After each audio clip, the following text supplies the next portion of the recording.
Alright guys, this is going to be a quick and dirty live stream tonight. I just want to get across a very simple concept about the EQ settings on the global settings of the Headrush pedalboard. And I am currently running a line output going to the effects return, actually to the input of my Tone Block 202 by Quilter. I could easily do this with the effects return, but since the input has 3 different voicings on there, then I think it sounds great using the input and then setting it to FR, or even setting it to the full Q, where I can adjust bass on the amp. That works too. But let's just imagine that you're plugging into the effects return of an amp, say maybe a Hot Rod Deluxe or any amp that has effects return or effects loop, and you set up all your rigs at the house, and then you get to the gig and it's not quite the sound that you want. Maybe it's too bassy, maybe it's too bright, maybe it's this or that. So let's just go through a few settings here that we can do, and I am going to mainly stay on this side of the screen because this has the amp line out EQ, which is what I'm running on the back to send to the Quilter. Now, if I was using the XLR, maybe to go to front of house, I could adjust that as well, but I'm not going to mess with the XLR EQ as of right now. All right, so if you're just coming in, go ahead and say your name, where you're from, and if you have any Headrush related questions. Otherwise, I'm just gonna start talking. All right, I am running I'm using my Reverend Greg Koch Gristle Master, which has some nice single coil pickups. And right now I'm on the middle position, which is both the bridge and the neck on. So this is what the sound is right here. Okay. I have a series of rigs set up in this set list, and I have it in hybrid mode so I can see the rigs across the top and then some stomps or scenes across the bottom, depending on what I'm working with. Okay. So what you're kind of going for here is things can sound pretty good playing at low volume, but once you start cranking it up, especially on stage where you get the sound bouncing around all over the place, the biggest culprit that I find is going to be the low frequencies can start building up too much. So what we can do is I'm going to go to this low setting right here,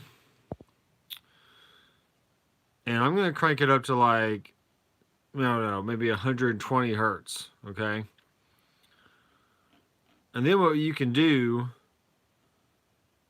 is you can take the middle parameter, which is the dB or the volume parameter. We can just start bringing that down until we hear something that sounds good to our ears. Okay. So for instance, let's say I go into the looper, and do I want this to be on post? Yeah, I think I do. Okay, so I'm just gonna play a chord or play a little progression here, and then just loop it, and then we can start messing with the EQ. Okay. All right, so I'm gonna press record with my foot, and here we go.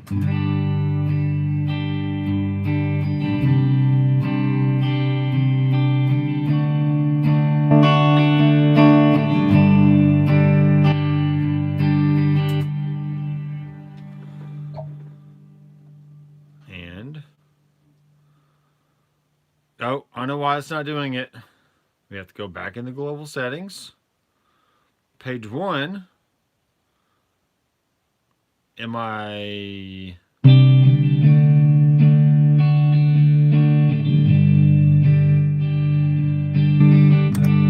Okay.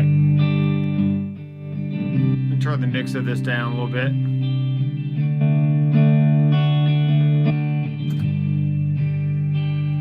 All right, so let me stop that, and I'll start it up here again. So what happened there was, if you go to global settings, okay, your amp line out, XLR, all that stuff has to be set to rig in order for the looper to work. Okay. So I'm just gonna leave it on rig for now, but just know that if I'm plugging into an amp, I would have it naturally set to alt, and that's fine.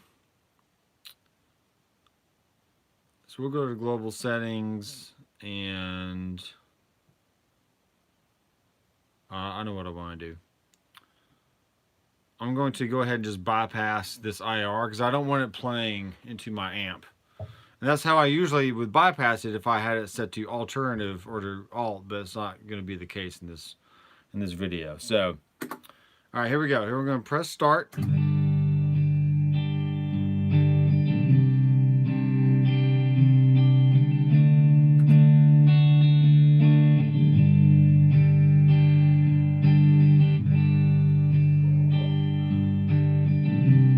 So I'm going to turn it down momentarily while I talk, and then just kind of explain what I'm going to be doing, and then I'll turn it back up so you can hear it better. So as I'm listening, I'm going to bring down this low shelf.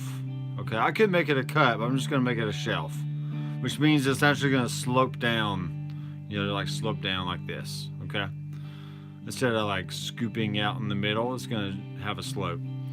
So as I bring that down, you should hear the low end kind of taper off. Okay, so let's check that out real fast.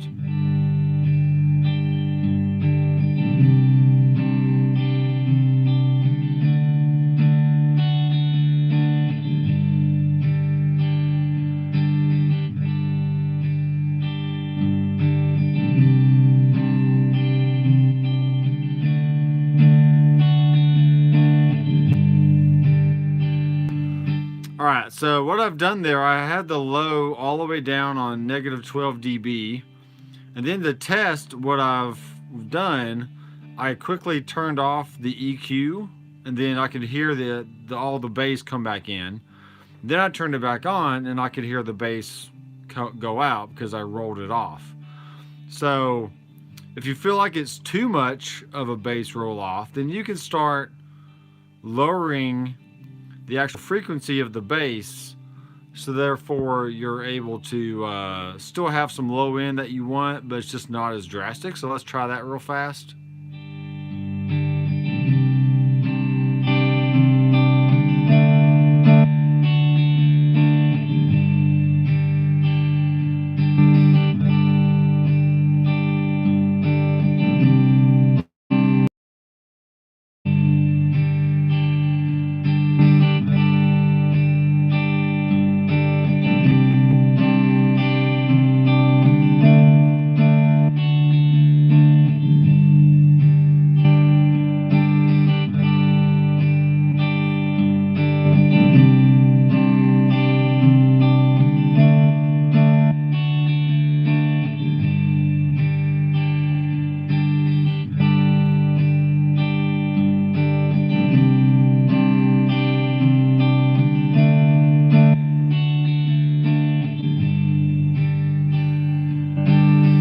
Alright, so that's pretty good for the bass. That's just an easy way to correct some bass frequencies there, okay? I actually have it rolled all the way up to like 240, so because I really couldn't hear like a huge difference. So you just you can just experiment with that if you want, okay? Now for the high end, you don't have to mess with this if you don't want to, but I have the high end set at 12K, which is fairly high for guitar frequencies. But I'm going to start rolling this down. We should start hearing it get a lot darker. Okay, so let me roll this up to 0. You can hear how bright it is. Let me turn the volume back up.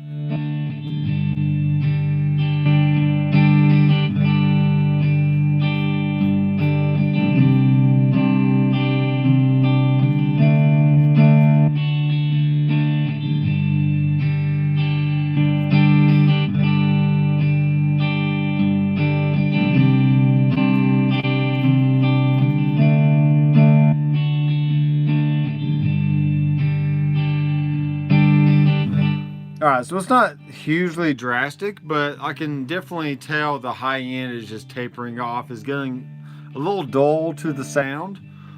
But But if you have a really ice picky or just overly bright tone that you don't want to go in and like adjust every single rig that you've made in your set list, this might be an easy fix for you, just to kind of adjust the low end, adjust the high end. And basically, since these are set to shelf, they are the same thing as applying a high pass filter and a low pass filter to your sound. And the number one key in recording and mixing and mastering and all those kind of things is to filter your frequencies first before you start like actually cutting or boosting different frequency bands in the middle. You know, kind of get the edges of your frequencies, you know, carved out, so that way you can hear the middle stuff or middle information a little bit better. All right, so I hope this was helpful to you guys. I'm probably gonna play for a little bit more here, but I just want to get on real fast and kind of, you know, portray a concept that I've been working on the last few days and that I've helped somebody else with, so I might as well share it with you, right? I mean, just kind of go from there. So be sure to comment on this video and let me know if there's any questions that you have. And starting on Friday, I will be uploading rigs to my Headrush tone sculpting course, which is on my website, and it's a one-time fee. You get all the I pretty much have a video on every single amp, effect, cab, and microphone. And I've started going through different genres of music and dialing in rigs for different sounds. So if you want to be a part of that and have access to that information in those videos, then go ahead and go to my website. It's called the Headrush Tone Sculpting, and you can just go to the store link, click on the Headrush course, and then it'll take you to a little add to cart page, so you can sign up for that and get access to it. So thanks guys for watching. I am Dr. Mcfarland. I will see you in the next video. Keep rocking.